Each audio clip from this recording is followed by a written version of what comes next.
Good morning to all. आज अपना topic है संघर्ष। संघर्ष क्या है? जैसे हमारे सोसाइटी में खुशी है, गम है, प्रतिस्पर्धा है, सहयोग है, संस्कृति है, संस्कार है, तो इसी तरह से संघर्ष भी है। संघर्ष भी हमारे समाज का, हमारी लाइफ का एक महत्वपूर्ण हिस्सा है, अंग है, जिसे हम दरकिरार नहीं कर सकते, जो अपना महत्वपूर्ण स्थान सोसाइटी में रखता है। ये पनपता किन वजहों से है? जैसे एक दूसरे से घृणा करना, एक दूसरे के प्रति हिंसा करना, द्वेष करना, ये सारी मानसिक प्रवृत्तियाँ होती हैं कि एक समूह दूसरे समूह से या एक व्यक्ति दूसरे समूह व्यक्ति से, या मेनली एक इसका सिंपल सा वर्ड है कि व्यक्तियों अथवा समूहों की इच्छा के विरुद्ध प्रतिकार अथवा बलपूर्वक बदला लेने की भावना से किया गया अनुचरण या प्रक्रिया संघर्ष कहलाती है। अभी बहुत सारे राइटर्स हैं जिनके अकॉर्डिंग परिभाषाएं हैं। जैसे ग्लिन एंड ग्लिन कहते हैं कि संघर्ष वह सामाजिक प्रक्रिया है जिसमें विभिन्न व्यक्तियों अथवा समूह अपने लक्ष्यों की प्राप्ति का प्रयत्न विरोधी को हिंसा अथवा हिंसा की धमकी की चुनौती देकर करते हैं। ठीक है, ये कहते हैं ग्लिन एवं ग्लिन कि संघर्ष वह सामाजिक प्रक्रिया है जिसमें विभिन्न व्यक्ति अथवा समूह अपने लक्ष्यों की प्राप्ति का प्रयत्न विरोधी को हिंसा अथवा हिंसा की धमकी देकर चुनौती देकर करते हैं। दूसरा है पार्क एवं बर्गेस। ये क्या कहते हैं कि प्रतिस्पर्धा तथा संघर्ष दोनों ही विरोध के रूप है। प्रतिस्पर्धा निरंतर एवं अव्यक्तिक प्रक्रिया है, जबकि संघर्ष समय समय पर व्यक्तिगत रूप से होता है। पार्क एवं बर्गेस क्या कहते हैं? दो उद्देश्यों को पूरा करती है ये परिभाषा। पहला कि प्रतिस्पर्धा के साथ संघर्ष का अंतर स्पष्ट करती है। दूसरा, यह संघर्ष की व्याख्या करती है। तो एक तो डेफिनेशन इसकी व्याख्या कर देती है, और दूसरा कि प्रतिस्पर्धा और संघर्ष का जो अंतर है वो हमें बता देती है कि प्रतिस्पर्धा तथा संघर्ष दोनों ही विरोध के रूप है कि विरोध करना है। प्रतिस्पर्धा निरंतर एवं अव्यक्तिक प्रक्रिया है, जबकि संघर्ष समय समय पर और व्यक्तिगत होने वाली प्रक्रिया है। ये बर्गेस बताते हैं। ठीक है, ग्रीन कहता है कि संघर्ष जानबूझकर किया गया वह प्रयत्न है, जानबूझकर किया जाने वाला वह प्रयास है जो किसी की इच्छा का विशेष विरोध करने, उसके आड़े आने या उसे दबाने के लिए किया जाता है। ठीक है, वह प्रयत्न है, जानबूझकर किया जाने वाला वह प्रयत्न है या वह प्रयास है जो किसी की इच्छा का विरोध करने, उसके आड़े आने तथा उसे दबाने के लिए किया जाता है। कि कोई भी व्यक्ति हमारे मन मुताबिक काम नहीं कर रहा हो और हम उसे ज़बरदस्ती कोई काम करा रहे हो, तो ये संघर्ष को जन्म देता है। बहुत सारे जैसे ग्रामीण परिवेश में तो जैसे खेत होते हैं, तो खेत में वहाँ पर के किसी ने मेरा डोला काट लिया, किसी ने और नालियों के ऊपर जो साफ़ सफाई है उसको लेकर बहुत ज़्यादा लड़ाई झगड़े होते हैं। मोस्ट ऑफ झगड़े तो पहले नालियाँ साफ़ करने की वजह से हो जाते थे कि उसने कूड़ा फेंक दिया, उसने गंदगी फेंक दी और वहाँ पर सफाई नहीं की। तो इन चीज़ों को लेकर भी बात बात पर संघर्ष हो जाते हैं। फिर क्या है, मैकन पेज कहता है कि सामाजिक संघर्ष वे सभी क्रियाकलाप सम्मिलित हैं जिसमें मनुष्य किसी उद्देश्य के लिए एक दूसरे के विरुद्ध लड़ते हैं या विवाद करते हैं। ठीक है, अभी ये बीए में है, तो बीए में केवल संघर्ष को दिखाया है, उसकी डेफिनेशंस को दिखाया है। लेकिन जब आप एमए में चले जाओगे तो संघर्ष के भी अलग अलग राइटर्स हो जाएंगे। जैसे कार्ल मार्क्स ने बहुत काम किया है संघर्ष पर, कॉलिंस ने किया है, कोजर ने किया है, डैनड्राफ ने किया है। तो उन्होंने अलग अलग सोसाइटीज़ को बेस बनाकर भी संघर्ष को क्लियर किया है कि संघर्ष क्या है। लेकिन यहाँ पर केवल तुम्हारे बीए के पर्पस से दिया है, तो उसी हिसाब से राइटर्स रखे गए हैं और सिंपली वर्ड्स में संघर्ष को समझाने की कोशिश की गई है। चलते हैं नेक्स्ट पेज पर। 71, 72, 72। अब आता है संघर्ष की विशेषताएं। संघर्ष की विशेषताएं क्या कहती हैं? संघर्ष की विशेषता पहली, चेतन प्रक्रिया होती है। संघर्ष जो है वो एक चेतन प्रक्रिया होती है जिसमें लक्ष्य के साथ साथ विरोधी के बारे में भी पूरी जानकारी रखी जाती है कि जिसके साथ आपका संघर्ष होगा तो उसके बारे में भी उसकी पूरी की पूरी जानकारी हमने रखनी होती है कि किसको कैसे मात देनी है। दूसरा, व्यक्तिक एवं सामूहिक। जो संघर्ष है वो व्यक्तिक एवं सामूहिक दोनों प्रकार की प्रक्रिया है। ये व्यक्तिक भी हो सकता है और पूरे समूह के साथ भी हो सकता है। नंबर 3, इसमें निरंतरता का अभाव होता है कि संघर्ष जो है वो समय समय पर होने वाली प्रक्रिया है अर्थात इसमें निरंतरता का अभाव होता है। हमेशा संघर्ष नहीं चलता रहता, चला बंद हो गया, उसके बाद जरूरत पड़ी तो चला, उसके बाद बंद हो गया। नंबर 4, सार्वभौमिक प्रक्रिया है। संघर्ष हर जगह देखने को मिलेगा, चाहे हमारी सोसाइटी हो, चाहे किसी और की हो, चाहे हम कहीं भी चले जाएं। जैसे विवाह एक सार्वभौमिक प्रक्रिया है, उसी प्रकार से संघर्ष भी एक सार्वभौमिक प्रक्रिया है। फिर आता है नंबर 5, दोहरे लक्ष्य की उपस्थिति हो। संघर्ष में दोहरे लक्ष्य होते हैं कि एक प्रतिद्वंदी को मार्ग से हटाना और दूसरा क्या, पक्षों का तत्कालिक लक्ष्य हो जाता है। मतलब पहला है कि प्रतिद्वंदी को अपने मार्ग से हटाना है, बस यही उसका एक लक्ष्य हो जाता है। फिर दूसरा क्या होता है, अंतिम लक्ष्य वह लक्ष्य है जिसकी प्राप्ति के लिए संघर्ष किया जा रहा है।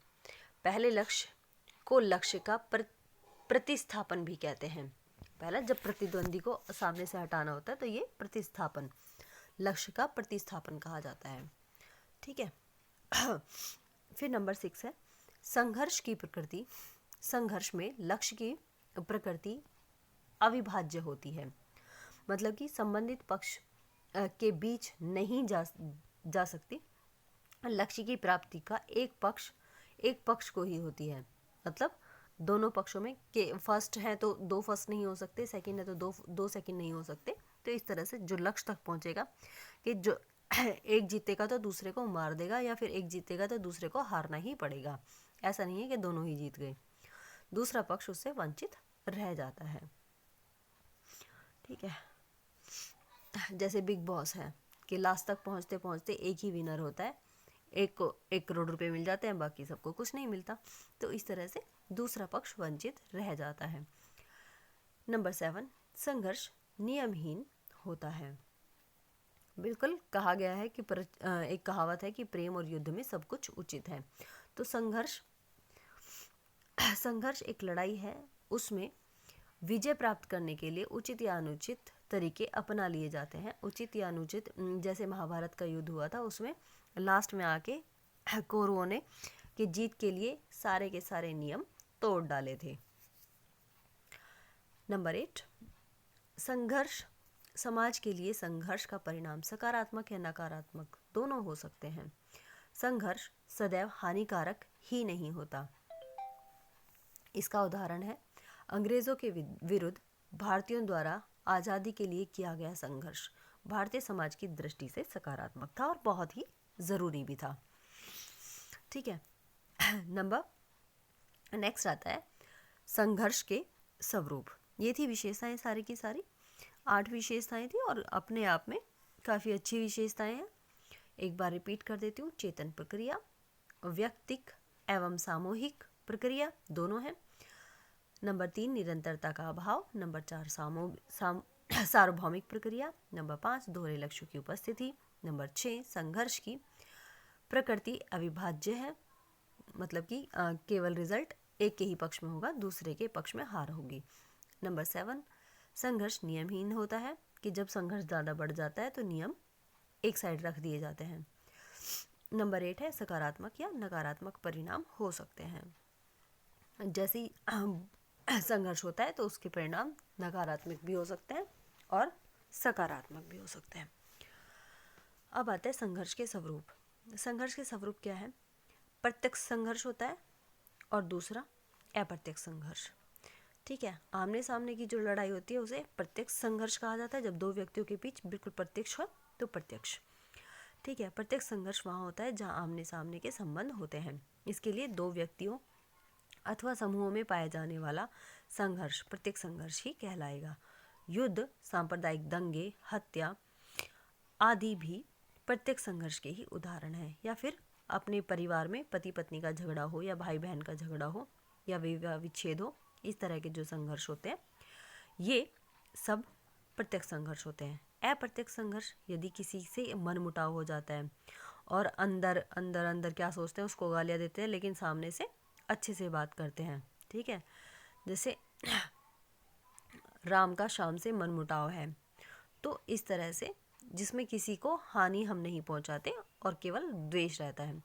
कारण श्याम ने राम के पिता का अपमान किया था, मगर राम श्याम से उलझने से डरता है, इस कारण रमेश द्वारा श्याम को पिटवा दिया गया।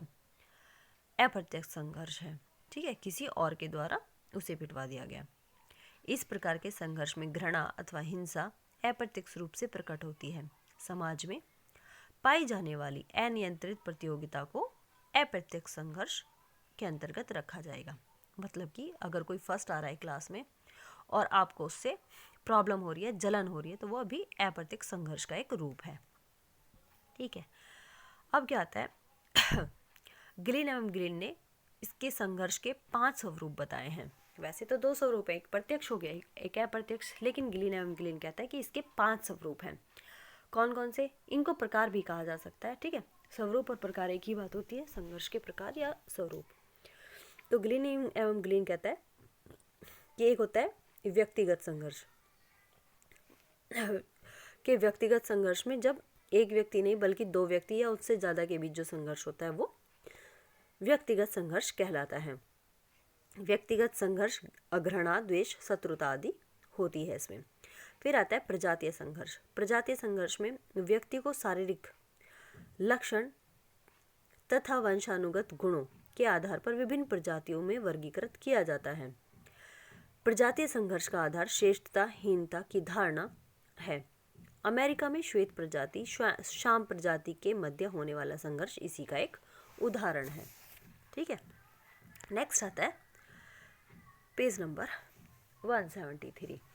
इसमें है वर्ग संघर्ष, राजनीतिक संघर्ष और अंतर्राष्ट्रीय संघर्ष। वर्ग संघर्ष जब एक वर्ग का दूसरे वर्ग से संघर्ष हो।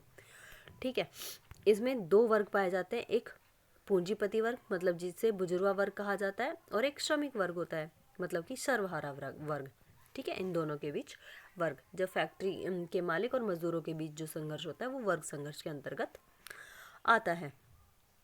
इसकी बात कार्ल मार्क्स भी करते हैं। ठीक है। फिर आता है राजनीतिक संघर्ष। राजनीतिक संघर्ष जैसे कि अभी सभी दलों की पार्टियां हैं, अपन एक दूसरे को सर्वश्रेष्ठ दिखाने के चक्कर में दूसरों की बहुत ही ज़्यादा बुराई करती है, उनकी कमियों को निकाल कर ला रहे हैं। ठीक है। अंतर्राष्ट्रीय संघर्ष हमारा चीन के साथ, हमारा पाकिस्तान के साथ जो संघर्ष है वो अंतर्राष्ट्रीय संघर्ष के उदाहरण होंगे। रूस और अमेरिका का जो संघर्ष है वो अंतर्राष्ट्रीय संघर्ष कहलाएगा। अब है संघर्ष का महत्व। संघर्ष का महत्व बाह्य रूप से संघर्ष का विवेचन करने पर ऐसा लगता है, बुक की लैंग्वेज देख लेते हैं। संघर्ष ऐसा लगता है कि सिर्फ समस्याएं या कठिनाइयां ही नहीं होती, बल्कि यह धारणा हम पूर्ण रूप से सत्य नहीं मान सकते कि सूक्ष्म दृष्टिकोण से ज्ञान होता है कि संघर्ष के कारण अन्य समूह में सुदृढ़ता का जन्म होता है। जब 1971 में मानवता के लिए पाकिस्तान से युद्ध कर भारत और पाकिस्तान का जब युद्ध हुआ था तो भारतीयों में इतनी एकता थी, शांति काल में कभी भी दृष्टिगोचर नहीं हुई। कि मतलब जो 1971 का युद्ध भारत का और पाकिस्तान का हुआ था तो भारत में इतनी एकता थी कि वो आज तक दिखाई नहीं दी। र्यूटर और हार्ट कहते हैं कि संघर्ष सम्मत आत्मचेतना और सामूहिक चेतना का आधार का विकास का कारण होता है। ठीक है। मैकाइवर पेज कहता है कि समाज संघर्ष से काटा हुआ सहयोग है। संघर्ष जो है वो समाज से काटा हुआ सहयोग है। एक बात और कहता है कि कार्ल मार्क्स कहता है कि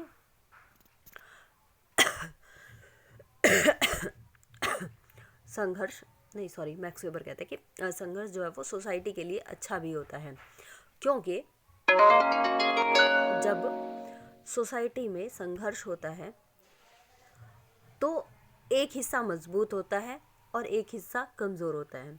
जब दो भाइयों की बहुत तेज़ उनमें लड़ाई हुई हो, संघर्ष हुआ हो, लेकिन जब उन दोनों भाइयों में से किसी एक की लड़ाई दूसरे से हो जाए तो उन भाइयों का प्रेम जो है वो, जो छुपा हुआ प्रेम होता है, वो जाग जाता है और उन दोनों का जो झगड़ा था वो ख़त्म हो जाता है और दूसरे के साथ लड़ाई करने में वो दोनों भाई जो है वो साथ साथ खड़े होते हैं।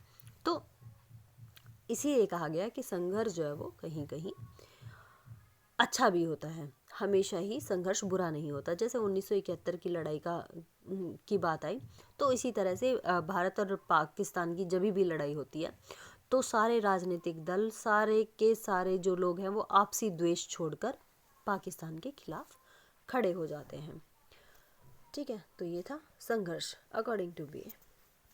ओके।